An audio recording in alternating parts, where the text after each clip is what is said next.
போன வீடியோல வளர்ச்சியை பத்தி பார்த்தோம். இந்த வீடியோல பாதுகாப்பு அப்புறம் கட்டுப்பாடு இந்த ரெண்டு கேட்டகரி பத்தியும் ஒன்னாவே பார்த்துடலாம்.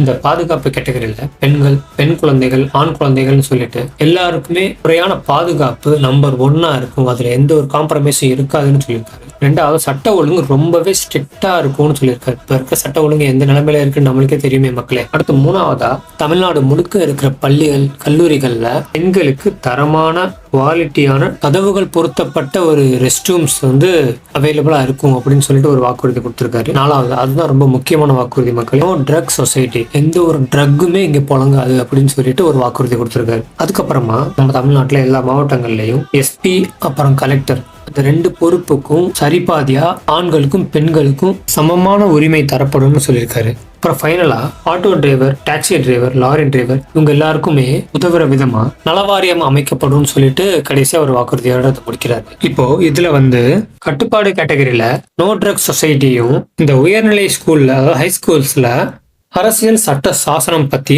ஒரு சிலபஸா சேர்க்கப்படும் அப்படின்னு சொன்னார் இல்லையா, இந்த ரெண்டையும் கட்டுப்பாடு கேட்டகரியில நான் வச்சிருக்கேன். அவ்வளவுதான் மக்களே. இந்த வாக்குறுதிகளை பத்தி இன்னும் நிறைய டிஸ்கஸ் பண்ண வேண்டியிருக்கு.